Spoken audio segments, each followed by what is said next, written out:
welcome to SAT TV News. I'm Shanna Esprit, your presenter for today. In our top stories, 6 Dominicans charged in major money laundering operation. Dominica PM discusses first sitting of the OECS Assembly. Cyprus to appeal to EU for extra bailout assistance. And in sports, Genesis FC ends DFA's intermediate division on winning notes. Details of these and others will follow.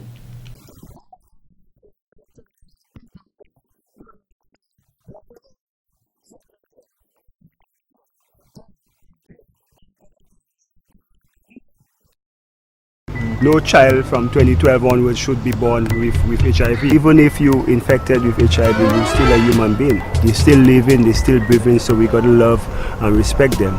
Darren Sami here endorsing the Live Up campaign. 2012, from now on, no Caribbean child born with HIV. We're moving forward, we're educating our people, and it's all about love, protect, respect.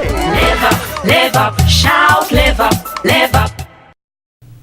Welcome back. The Kiwanis Club of Roseau has again conducted another community project as they hosted a puppet show and a story time on Friday, April 12th at the Christian Union Preschool. The overall objective of this event is to improve literacy among children and to encourage parents to help their children to develop love for reading. The members of the Kiwanis Club read and put on a puppet display for the students and parents of the school as part of their Read Around the World project. Well, Kiwanis Club, every year we do a project for Read Around the World. Now, our primary focus is children. So because that it is children, we do, some sort of, fun activity geared towards literacy, in primary schools and literacy in preschools. So normally, different years we do donation of books, or we would do reading to the children. And this year we wanted to do something different. We wanted to have an exciting puppet show. So sort of to kind of keep the children, involved, something interactive, something to allow them to smile and, instead of just sitting down and reading something to them. Ms. Hamlet said the idea originated from a group discussion in that they wanted to do something fun yet different. The Read Around the World project is an annual event. There isn't much that you can possibly do geared towards, reading besides just, reading to the kids. So it originated from, trying to think of doing something that will allow the children to be very interactive and, and enjoy it. What's your main expectations of this activity? Well, my main expectations of it is that, the teachers, will see and understand that literacy among children, is very important. And we want to ensure that that message is carried across. And we want to make sure that, when they're with the kids, it's a big part of, their learning lessons and part of their learning activities. Because the preschools that participated were the Sunbeam and the Christian Union preschools. The children appeared to be extremely excited about the show and deeply interested in the story. Ms. Hamlet said the story was randomly chosen, however, it teaches the children various lessons. We just wanted to have something that matched cause and effect. We wanted to, because we really want to, not only encourage the reading, but we want to talk to the kids about what will happen if you, sort of play with fire. There's a fire part in the story as well. What's going to happen to you if you play with fire? Is it a good thing? Is it a bad thing? And, I think, that's one of the reasons why we chose something that kind of matched cause and effect. And our activity after the show is also geared towards, cause and effect and help ensuring that the children understand what it is. This is the first time the club has conducted a puppet show. The event was very successful. In other stories, farmers are now better informed and equipped with knowledge on how to manage their farms after the East Caribbean Flour Mills Limited hosted a one-day seminar at the Garaway Hotel on Tuesday, 9th April. The seminar, which was attended by approximately 52 farmers, were trained on how to implement new technologies that will enable them to develop their farms. Mr. John Tousse, head of the Department of the Agricultural Unit in the Ministry of Agriculture, regarded the seminar as one of the best they have had. If I base my judgment on the response, some individuals say that is one of the best seminars. It was very informative and they learned a lot. Matter of fact, talking to an individual is right now, he knows the problems that is fixing on the farm. He feels he can solve it, and he realized that a lot of the problem is through his own fault for his poor management. Mr. Tuse said the main hindrance that farmers are faced with in livestock production is the cost of feeds for the animals. He said the price of feed is exorbitant and makes up 70% of production cost. The high cost of the feed does not encourage farmers to continue investing in livestock. The reason for the increase of cost of feed is because about 60% of the feed is made out of corn, and corn is competing heavily with biofuel. And because of that, the price of corn keep on going up every day, all the time. So the company, in order to be able to compete with the biofuel, has to actually increase the cost of the feed. The livestock farmers have been advised not to give up on farming since the government is in the process of constructing a new abattoir at Layu Park. Because the project has started already at Layu Park, that is close to the Eclipse Hotel, those who know where the Eclipse Hotel is located. What the government wants to do is to try to guarantee food security and try to reduce on the food import bills. At the same time, we want to produce food in a centralized area, which is hygienic.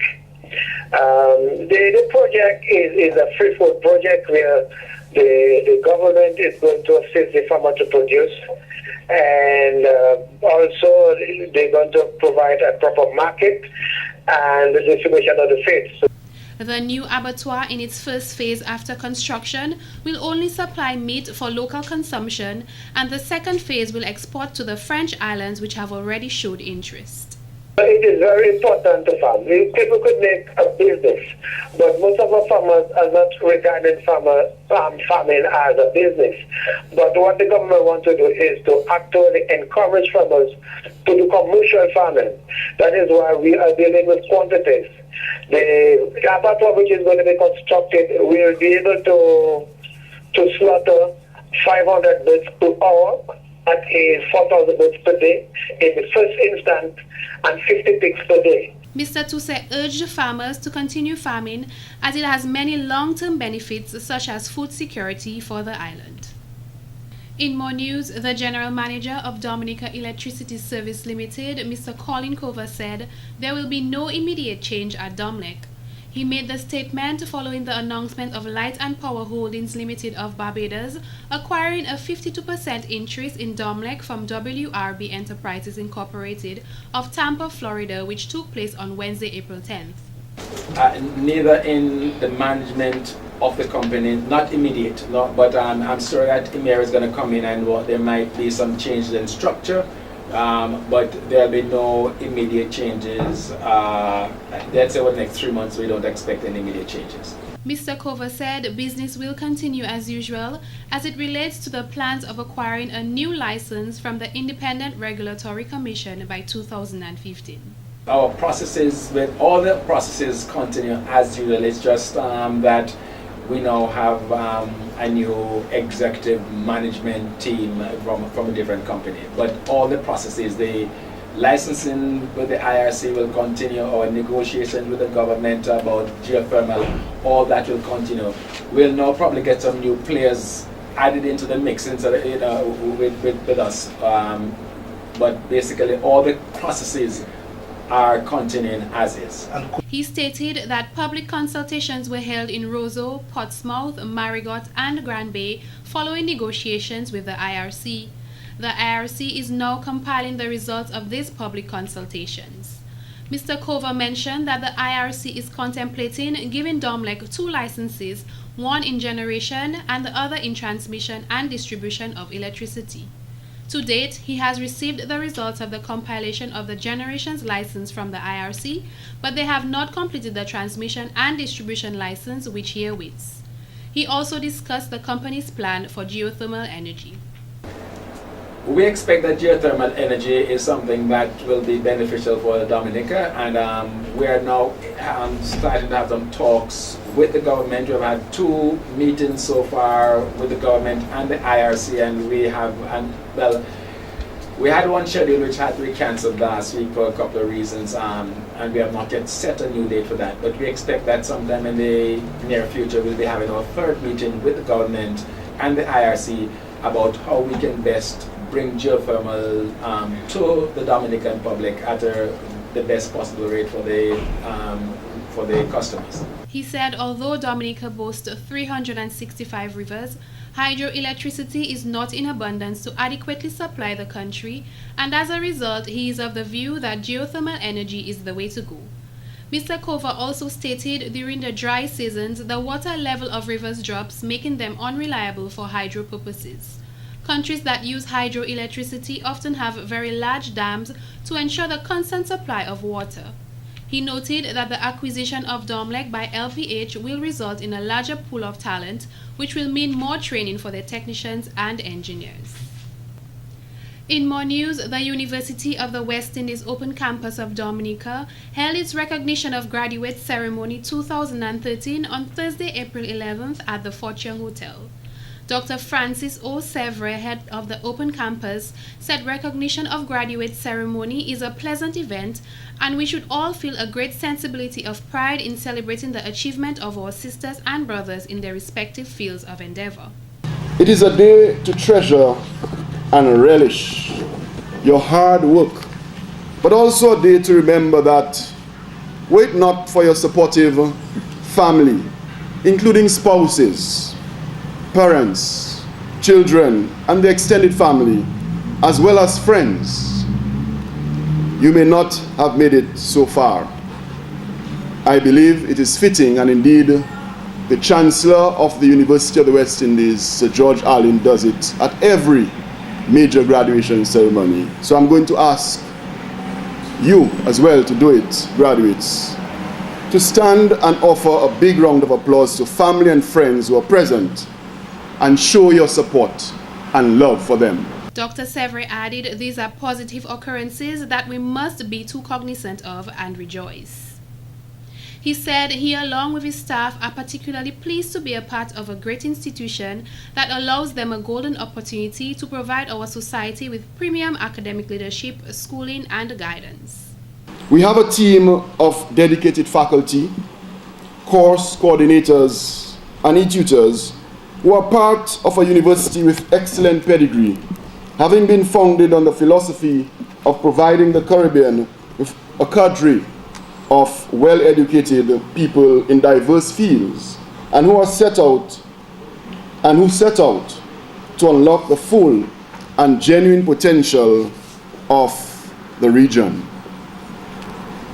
In its 2012-2017 strategic plan, its enduring mission promises, and I quote, to advance education and create knowledge through excellence in teaching, research, innovation, public service, intellectual leadership, and outreach in order to support the inclusive social, economic, political, cultural, environmental development of the Caribbean region and beyond. Miss Anissa Daly, outstanding graduate out of the entire campus, which comprised of 41 sites around the Caribbean, said, having grown up in a rural or low socio-economic environment, getting a university-level education was a dream to her.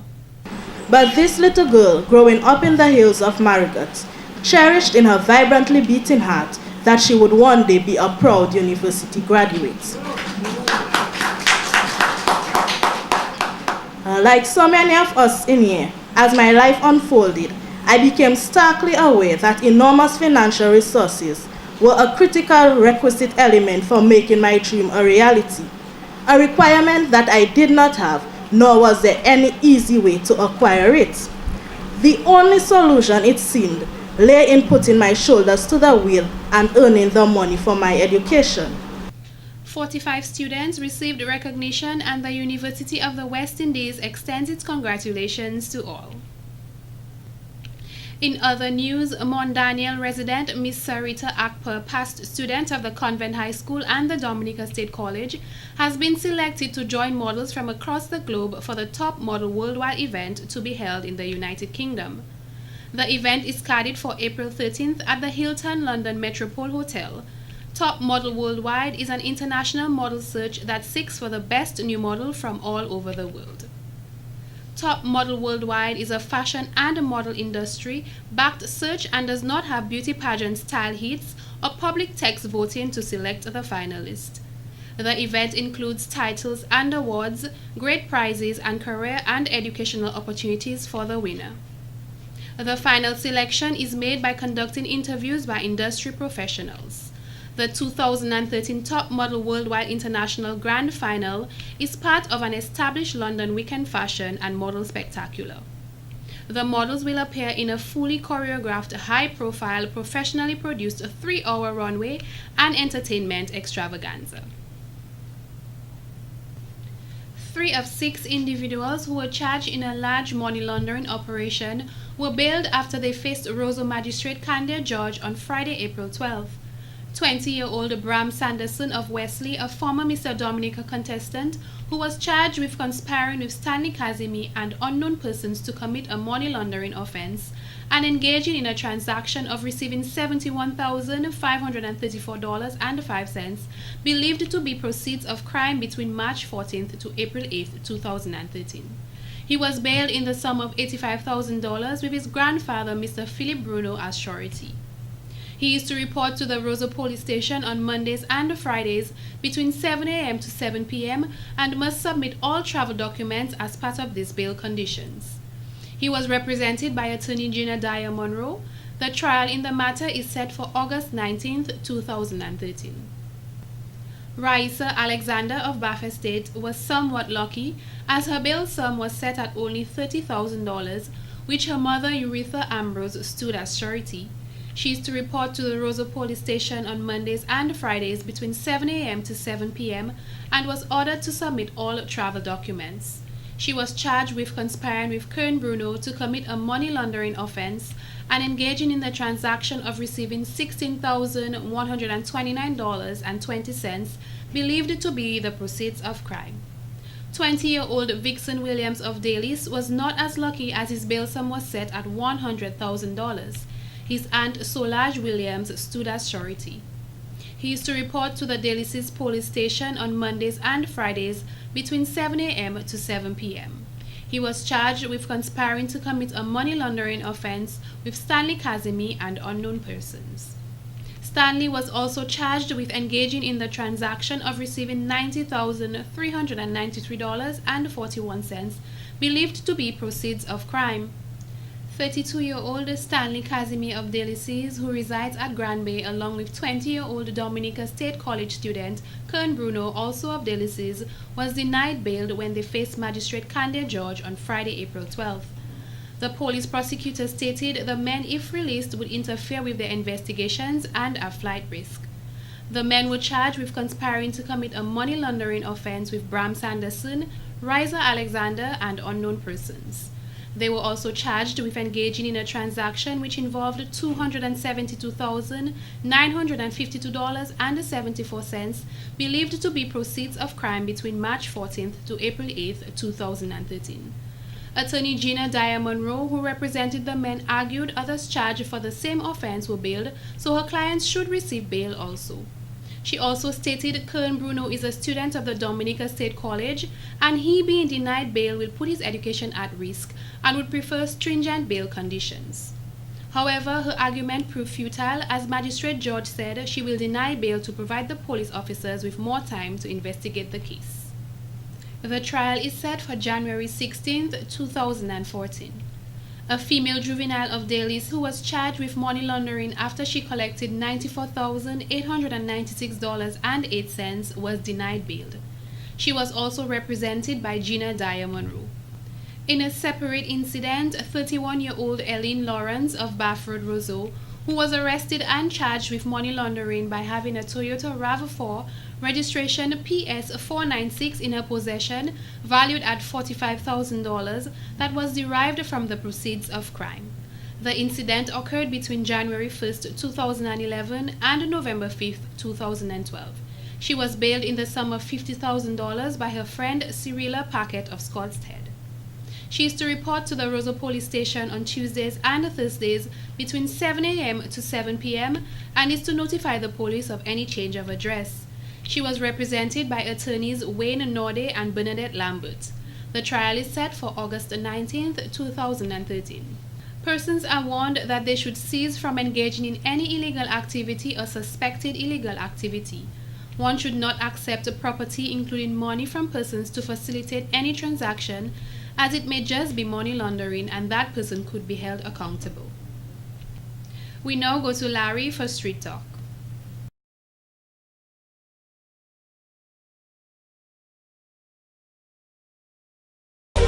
So much pretty girl I pass, and holding out is such a task. That's why me I say this from my heart. Oh Lord, don't let me cheat on my girlfriend, 'cause as far as I can see, she loves only me. Oh Lord, don't let me cheat on my girlfriend. But Lord, if you can stop me from cheating, just don't let me get caught. No, no, no. Don't let me get caught. No, don't let me get caught. With cheating being so rampant in today's society, SAT TV took to the streets to find out from the public, why do people cheat? This is what they had to say.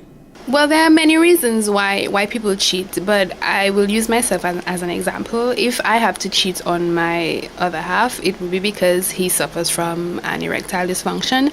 I mean, you know, women, we have our needs and our desires, and if he cannot fulfill that desire the way that he's supposed to, then that would be my reason for cheating. Come in a relationship, you have certain expectations, you know, certain things going to happen, certain things you like from the person.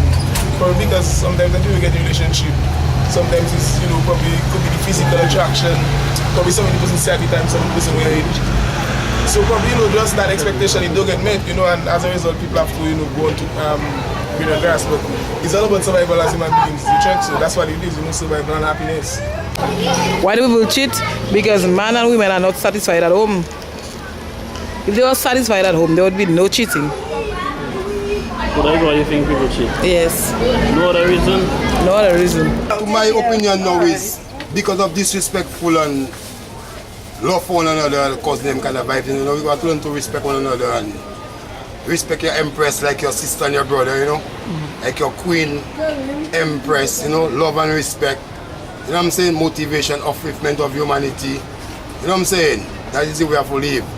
You know, you see a girl like your mother or your sister or your brother. The woman is part of your life, you have to respect her to the highest of yourself. It has to do with payback. In relationships, you know, there are certain problems, and in most cases, I think it has to do with payback. Maybe you could have another case. Take for instance, let's say if you have a problem in your relationship, and let's say the woman, let's say I'm a man, so the woman case, like she might tend to lean on a friend, you know, and sometimes that friend might be somebody who she's close with. And eventually, you know, the friend might also be there to comfort her. I think people cheat because, like, they're not maybe satisfied with their spouse. Maybe they're checking, like, the same person over and over. Or some people, like, eating their jeans, basically cheat because they're never satisfied. Because they don't have work in Dominica. Without work in Dominica, the young children who have money wondering, and the bigger boss, the bigger ones at the back, they go on there. We want to know who's the bigger one at the back of these young children, 17 and 20 years. We want to know who that bring them that money laundering thing. We want to know. We want to know who. So you say because of money, a lot of people cheat? Yes, because of money, a lot of people cheat. Because if it had work, there's young girls and boys won't be in that nonsense right now. They won't be in that nonsense. We need more work in the place. We need work. We need work because our young children live in school and they don't get no job. So it is that they can do.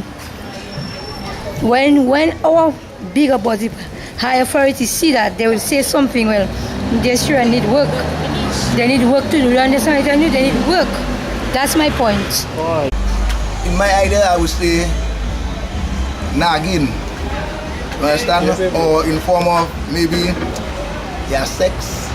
Sex is one. I don't know, to be honest, like my feelings, I would say, well, nagging woman, I would say, yeah, maybe that, or maybe somebody have a nagging woman, I would say that. I think it's because people are being neglected by their other spouse, and maybe they just want somebody else, somebody different to have fun with, and she like. This is Larry Larrock reporting for SAT TV News. Have yourself a great weekend. This has been the local segment of the news. Coming up next, regional highlights. SAT TV. Drink your drink. SAT TV. SAT Telecom. SAT TV. Crossfire the bomb. SAT TV. Domonic the norm. TV. Yeah man, SAT TV Crossfire. The people's choice. That's for real. Right.